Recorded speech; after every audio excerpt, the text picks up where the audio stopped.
Mga tol, mainit na balita ang ating panonoorin ngayon dahil talagang lumalala at tumitindi mga tol ang sigalot sa pagitan ng Russia at Ukraine. At sa ngayon nga mga tol, itong Russia bukod sa gumagamit na ng sundalo ng ibang bansa, halimbawa sundalo ng North Korea, dahil kinumpirma na di ba? Kinumpirma na mga tol ng Pentagon na ang North Korea ay nagpadala na ng 10,000 sundalo mga tol dito sa Russia. Indikasyon siguro mga kapatid na nauubusan na rin ng sundalo si Putin. At eto pa mga tol ang matindi. No? Ang Russia mga tol ay nagsagawa na ng nuclear drill. No? Ayan, ang sabi rito sa report, Russia conducted large-scale nuclear drills in a show of readiness. No, para ipakitang handa na sila mga tol for potential retaliatory actions amid ongoing geopolitical tensions, no. This report explains a secretive Soviet-era system that would launch nuclear missiles if the country is attacked. Kumbaga mga tol, nauubusan na si Putin ng laban mga tol. Kaya ang pinaka last resort niya kung talagang matatalo kami, damay-damay na tayo. Parang ganun mga tol. At eto na nga, pinapakita niya na nga sa buong mundo yung kanyang nuclear weapon mga tol. Pero eto, panoorin muna natin to mga tol mula sa UNTV. No, pinangangambahan ngayon ang lalo pang pag-igting ng sigalot sa pagitan ng Russia at Ukraine. Kasunod ito ng ulat na nagpadala ang North Korea ng nasa 10,000 sundalo nito sa Russia upang mag-training at tumulong sa gera kontra Ukraine mga tol. Yan ang ating panonoorin ngayon. Bigyan natin to ng reaction video and commentary. No, samahan ninyo ako mga kapatid at pwede rin kayong mag-comment sa ibaba. At huwag niyong kalimutan mag-subscribe, click nyo na rin ang notification bell mga tol. No? Huwag na natin patagalin pa, panoorin na natin to. A portion of those soldiers have already moved closer to Ukraine towards Russia's Kursk Oblast near the border with Ukraine, approximately a couple thousand, with a smaller number already present in the Kursk region. Umuusad na patungong Kursk region ang nasa 3,000 North Korean soldiers. Ayon sa Pentagon, ang hakbang na ito ay indikasyon na maaaring ilagay sila ng Russia sa mga tungkulin ng infantry laban sa mga sundalong Ukrainians. Baga para silang nasa frontline mga tol. Well, as I highlighted, I mean, that's something we're keeping a close eye on. We are concerned that they do intend to employ these forces in combat against the Ukrainians, or at least support combat operations against the Ukrainians in the Kursk region. So as of right now, it remains to be seen exactly how the Russians and the North Koreans will employ these forces. Tiniyak naman ni Pentagon spokesperson Major General Patrick Ryder na babantayan nilang mabuti ang sitwasyon. Patuloy din silang makikipag-ugnayan sa kanilang mga Ukrainian partners at iba pang kaalyado. I certainly expect this to be a topic of discussion between Secretary Austin and his counterpart during the meetings this week. Nauna nang sinabi ni NATO Secretary General Mark Rutte na ang North Korean deployment ay kumakatawan sa isang significant escalation at dangerous expansion ng Russian-Ukraine conflict. Yun nga mga tol, no? At dahil nga dun sa ginawa nila, mga tol, kahit sinasabi nilang may treaty sila o naayon daw to sa batas, ang magiging indikasyon niyan mga tol, pwedeng magpadala rin mga tol. No, ang NATO, maisip nila mga tol na magpadala rin ng mga sundalo o tropa sa Ukraine para tulungan. Kasi nga ang South Korea nga mga tol, magpapadala rin ng tulong ngayon sa Ukraine Diba? So eto'y lumalala at mas lalo pang nag-e-escalate mga tol. Nauubos na ata yung mga sundalo ni Putin dahil sa pakikipaglaban nila sa Ukraine. No, na nakakagulat kasi alam naman natin kung gaano kalaki at kalakas ang Russia mga tol. Diba? At yung sumugod nga sila at umatake sila sa Ukraine, bigla ang atake nila nun. Surprise attack nga Nakala nga natin tatagal lang yan ng 1 linggo, 2 linggo Pero mo umabot na ng ilang taon mga tol. No? Tapos ngayon, kailangan pa ng tulong ng North Korea mga tol. Grabe. Diba? Sa bagay, ang Ukraine naman is tinutulungan din ng Western pero iba to. Lumalaki lalong sigalot. Sanikos, UNTV News and Rescue. Diba? Eto na. No, panoorin natin to mga tol. Dead hand. Russia's last line of nuclear retaliation mga tol. Russia conducted large-scale nuclear drills in a show of readiness for potential retaliatory actions amid ongoing geopolitical tensions. Our next story explains a secretive Soviet-era system which would launch nuclear missiles if the country is attacked.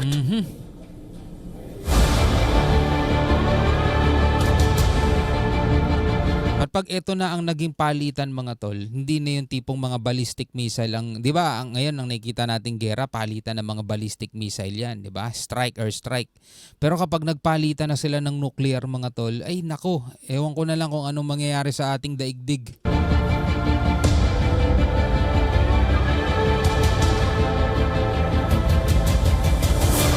Putin flexes nuclear muscle. Pinakita niya mga tol kung ano yung lakas nila sa pamamagitan ng nuclear.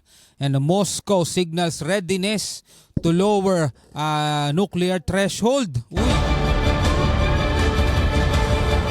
Putin pushes for expanded nuclear strikes options. Strategic bombers practice cruise missile strikes. Putin modernizes nuclear arsenal In a amid rising calculated show of tensions. force, Russia's strategic nuclear triad springs into action across its vast territory. The Plesetsk launch facility thunders as a Yaz intercontinental ballistic missile arcs towards the Kamchatka Peninsula. Beneath the churning waters of the Barents and Okhotsk seas, the nuclear submarines Novomoskovsk and Knyaz Oleg unleash their deadly payloads in coordinated strikes. Meanwhile, Tu-95 strategic bombers pierce the skies, demonstrating their capability to deliver nuclear-tipped cruise missiles to target worldwide.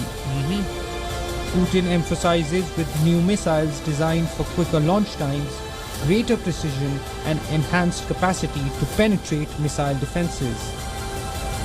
Taking into account the growing geopolitical tension, appearance of new external threats and risks, it is important to have modern and constantly ready-to-use strategic forces. Talaga naghahanda na siya mga tol. No? Naghahanda na siya. Sinimulan niya to eh. Siya nagsimula nito eh.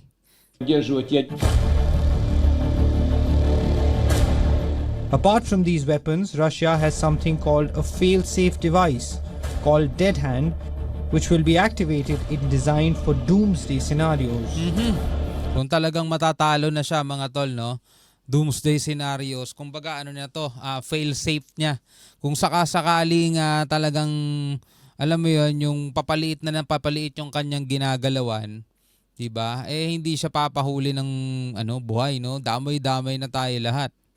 Developed in the Cold War era, Dead Hand ensures that in the event of a catastrophic attack, Russia can retaliate even if its top leadership and command infrastructure are obliterated. Nako. Here's how it works. If Dead Hand detects a nuclear impact on Russian soil and fails to receive verification from the central command, it interprets this silence as a signal of incapacitation. After a programmed waiting period, it initiates a counter-strike by launching missiles from underground deep silos, initiating a full-scale nuclear response towards its adversaries in the Western world. Kung sakasakaling mga tol, 'di ba? Masusukol na siya. 'Di ba? Masusukol na siya at talagang matatalo na. Mag-ano na siya, full-scale nuclear strike mga tol. So papaliparin niya na siguro lahat ng kanyang nuclear weapon mga tol. Na yun na ang magiging natin. Talagang tinatawag niya ng doomsday. Naku po. This automated deterrent underscores the grim calculus behind nuclear warfare, ensuring that any preemptive strike against Russia would lead to mutual destruction. Mutual destruction mga tol. Mutual destruction. While Dead Hand has not been confirmed to be active, it's a chilling reminder of the Cold War paranoia lingering into modern geopolitics. Bureau Report, WION, World is One. Imagine mo kung anong mangyayari sa atin yan sa daigdig mga tol. Oh. Kasi hindi ka man tamaan nun, di ba? Kakalat sa hangin yung nuclear fallout na tinatawag mga tol. Di ba? Radiation. Talagang maraming maapektuhan. At syempre, pag nagpakawala sila, No? Posibleng gumanti rin mga tol yung mga bansang tatamaan na may ganyan din. No, pabalik naman din sa Russia mga tol. Kumbaga, di tapusin nyo ko, damay-damay tayo, problemado kayo.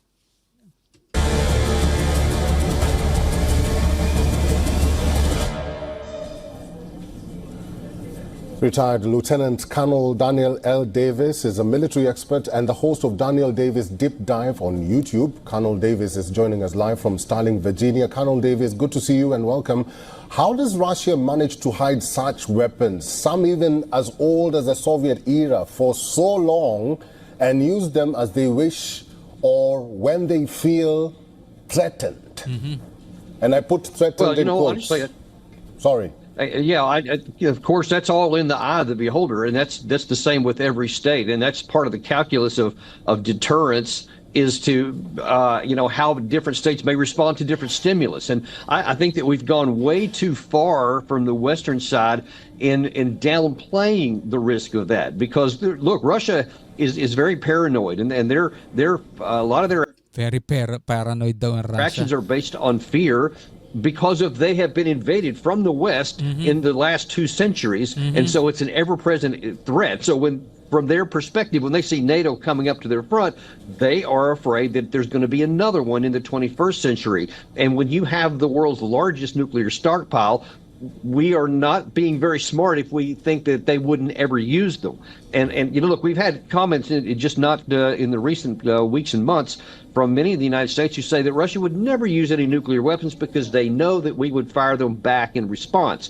But as you just alluded to here, there are provisions on the Russian side for that would be devastating and totally destructing on our side as well. So I think everyone would be well served to start really escalating again the risk and the devastation that would happen if anyone uses nuclear weapons. So sobrang takot ng Russia mga tol, no? Sabing ganun, no? At eto na yung ginagawa nilang deterrence, kumbaga banta nila para magdalawang isip ang Western o ang NATO mga tol na lusubin sila at tapusin na itong labanan na to. No, kumbaga parang nila yan, pampigil nila yan. Diba? O sige, halimbawa mga tol na isa kang may hawak kang granada for example. Sige, barilin mo ako para damay-damay na tayo pag nabitawan ko to, di ba? Alam niyo yung mga ganong senaryo. Parang ganon mga tol ang datingan. No? So pipigilan niyang sumugod itong NATO kasi kapag ginawa ng NATO yon, ang panakot nila is magpapakawala sila ng full-scale nuclear attack mga tol. Na alam naman nila, syempre, re-response din yung ibang mga bansa na meron din ganun, pabalik sa kanila. Pero nagsimula na, yun yung pinakaayaw nila mangyari, mag-aari. Kahit na kaya nilang gumante, mas maganda kung wag, di ba? Colonel Davis, this is what President Putin is saying, taking into account the growing geopolitical tensions, appearance of new external threats and risks. It is important to have modern and constantly ready-to-use strategic forces. What do you make of his statement? Well, I think it's literally, and Russia's famous for tit for tat. That's very similar to what we just said, like a month ago, I think, when we announced that we're upgrading our nuclear inventory, we're going to modernize our nuclear forces, we're even modernizing our doctrine to be able to fight and win 3 nuclear wars at the same time. That's what we're saying here. So I think this is just Russia responding to what we have said, and that really underscores my real concern that both sides seem to be taking the threats of nuclear war too low and thinking that somehow they can be won. And I assure you, nobody will win if a nuclear weapon is used, and everyone could be destroyed. Tama. Walang mananalo kung gagamitin niya nga na yan. Diba? At lahat masisira talaga at masisira. Ito, balikan natin yung sinabi War too low and thinking that somehow they can be won, and I assure you, nobody will win if a nuclear weapon is used, and everyone could be destroyed. And everyone could be destroyed. Diba? Iniisip ba nila mananalo sila pag gumamit silang ganito? Wala.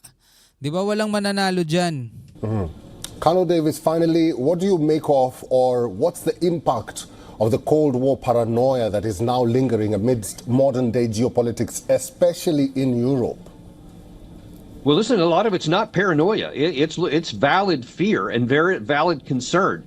And when you have the possibility, I mean, the whole reason nuclear weapons are supposed to exist is so that they don't have to be used, that it will, especially of the great powers, that it will ensure that no one gets invaded by any other nuclear power, because everyone knows that if you use nuclear weapons or invade someone, they have a trump card to play. And so I think that's every nuclear weapon state has that same thing. So I honestly don't think it's paranoia. I think it's valid concern. All right, I've been talking to retired Lieutenant Colonel Daniel L. Davis. He's a military expert and the host of Daniel Davis Deep Dive on YouTube. Colonel Davis, thank you for talking to us. Alright mga kapatid yan, no? Hindi siya basta-basta paranoia lang mga tol. Valid concern talaga to. Diba? At ginawa nga daw itong mga nuclear weapon na to. Kumbaga para hindi gamitin. No? At para pumigil, no, sa isang bansa na huwag mo akong atakihin kasi meron akong ganito. Pag inatake mo ako, masisira ka din. Pareho tayo. Syempre wala namang may gusto nun mga tol. Ang gusto ng bawat isa manalo lang pagkatapos walang damage sa kanila. Diba? Yun ang gusto ng bawat isa. Pero kung mananalo ka nga sa gera pero masisira ka rin dahil paliliparan ka ng nuklear, mas pipiliin mong wag na lang, diba?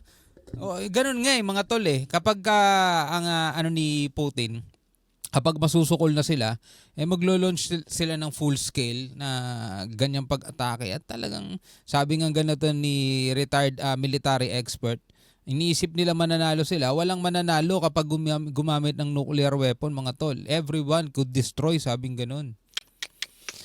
Hay nako. Ano masasabi mo dyan mga tol? Comment ka na lamang sa ibaba. Hanggang sa muli, ako nga pala si Shobal D. Peace out.